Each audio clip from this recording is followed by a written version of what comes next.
대부분 그렇게 말을 해요. 두려움은 이겨내고 극복하는 거라고. 하지만 제 생각은 조금 다릅니다. 안녕하세요, 이신입니다. 오늘은 두려움을 마주하는 법에 대해 얘기해 보려고 합니다. 이렇게 말하니 사실 거창한 것 같은데 모든 사람들은 대부분 두려움을 안고 살아갑니다. 입시지옥의 청소년들, 취업난에 허덕이는 예비 졸업생들, 직장 상사와 실적에 얽매여 오늘 하루도 힘겹기만 한 직장인들. 이 모든 사람들을 두렵게 하는 건 결국 불확실한 미래가 아닐까 해요.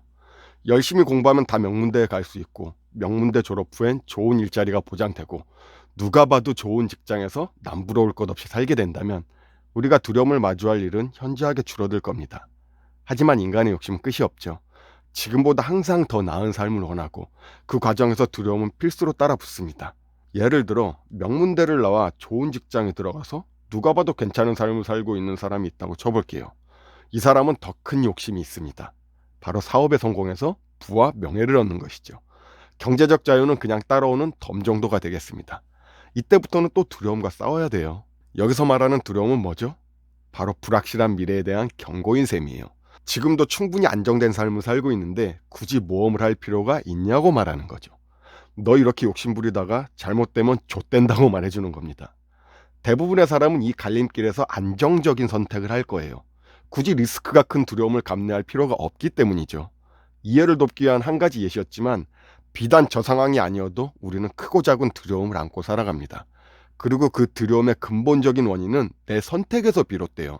어느 정도 물질적 안정을 이뤄낸 사람은 큰 리스크를 감내할 필요가 없습니다. 이런 마음가짐이라면 상대적으로 남들보단 두려움 없이 살 수는 있을 거예요. 그런데 대부분 사람들은 그렇지 않죠. 물질적으로나 심적으로 풍족해지길 원합니다. 그럼 더 나은 삶을 위해 두려움은 또 따라붙게 되죠. 결국 지금보다 발전하고 싶을 때 언제든 당신 앞에 나타날 겁니다. 대부분 그렇게 말을 해요. 두려움은 이겨내고 극복하는 거라고. 하지만 제 생각은 조금 다릅니다. 두려움을 마주하는 법은 익숙해지는 거라고 생각해요. 감내하고 이겨내야 할 적이 아니라 나의 삶의 전반적인 발전을 주는 친구 정도라고 생각하면 좋을 것 같습니다. 때로는 좋은 말만 해주는 친구보다 쓴소리로 나 자신을 돌아보게 하는 친구가 필요할 때가 있어요. 사실 두려움이라는 친구가 내 곁에 있다는 건 내 삶을 사랑하고 있다는 증거입니다. 이렇게 살고 싶지 않아. 더 나아지고 싶어. 이대로 가다가 난 정말 형편없는 삶을 살게 될 거야. 이런 감정을 느낄 때 발현되는 특징이기 때문이죠. 두려움을 마주하고 앞으로 나아갈 용기가 있다면 나에겐 좋은 친구가 되는 것이고 불편함을 마주하기 싫어 피하고 안주한다면 나쁜 친구가 되는 거예요. 두려움을 피해서라도 행복하게 산다면 그것도 나쁘지 않습니다. 하지만 그 행복이 얼마나 갈까요? 도망친 곳에 낙원은 없다고 했습니다. 두려움을 바라보는 시선을 바꿔보는 게 중요할 것 같아요. 언제 어디서나 나를 괴롭히는 시련이고 그걸 이겨내야 한다고 생각하면 너무 힘든 삶이 반복될 겁니다. 물론 감내하고 원하는 결과를 얻어냈을 땐 성취감과 행복을 느낄 수 있겠지만 그 또한 오래가지 않을 거예요. 그냥 언제나 내 주위에 있는 감정이라고 생각하시면 좋을 것 같습니다. 너무 힘들어하거나 주눅들 필요 없다는 거죠. 오히려 이 두려움이라는 놈이 느껴지지 않는다면 내 삶의 방향성을 다시 한번 생각해 볼 필요가 있다는 겁니다.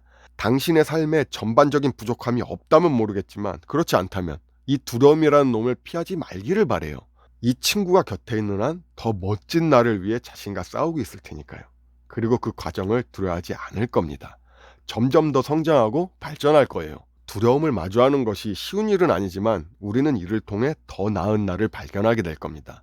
혹여 두려움이 나의 발목을 잡는다면 친구의 쓴소리라고 생각하고 일단 마주하고 행동하세요. 이게 가장 중요합니다. 충분히 시간을 갖고 생각해보고 일단 실행했다면 조금의 의심도 하지 마시길 바랍니다. 의심은 실행에 옮기기 전에 하는 거예요. 일단 시작하면 나 자신을 믿는 게 가장 중요합니다. 만약 그 이후에 의심이 시작된다면 그건 90% 이상 핑계를 찾고 합리화하는 경우예요. 그리고 두려움이 나를 감싸면 너무 힘들어하지만 마시고 주위를 한번 둘러보세요. 이런 견디기 힘든 시련이 나에게만 찾아오는 게 아닙니다. 지금 환하게 웃고 있는 내 친구도 아무 굴곡 없이 탄탄대로를 달리고 있는 것 같은 직장 동료도 다 그들만의 아픔이 있어요. 인간이 가장 위로를 받는 건 사실 나와 같은 입장의 사람을 볼 때입니다. 주위 사람의 위로와 공감도 물론 힘이 되지만 그보다 나 자신의 마음을 위안하는 건 사실 나와 비슷한 입장의 사람을 볼 때죠. 도덕적인 측면에서 보면 그리 바람직한 상황은 아니지만 뭐 어떻습니까? 누구에게 피해를 주는 것도 아닌데요. 인생은 가까이서 보면 비극이고 멀리서 보면 희극이라고 했습니다. 그들도 그들만의 두려움을 안고 필사적으로 살고 있다는 소리예요. 사실 이렇게 말한 저 자신도 두려움을 마주하기가 항상 힘듭니다. 선택의 기로에서 항상 고민하고 그 선택이 옳았는지도 알기 힘들죠. 하지만 한 가지 확실한 건 피하지 않고 마주하다 보면 언제나 나 자신은 성장한다는 거예요. 물론 그게 효과적인 방법이 아닐 수도, 빠른 길이 아닐 수도 있습니다. 내가 낸 결론이 항상 옳은 답일 수도 없죠. 하지만 그 선택에 책임을 지고 시련을 견뎌내는 과정이 반복되면 올바른 선택을 할 수 있는 현명함이 생깁니다. 이 경험들이 모여 어제보다 나은 내가 되는 거죠.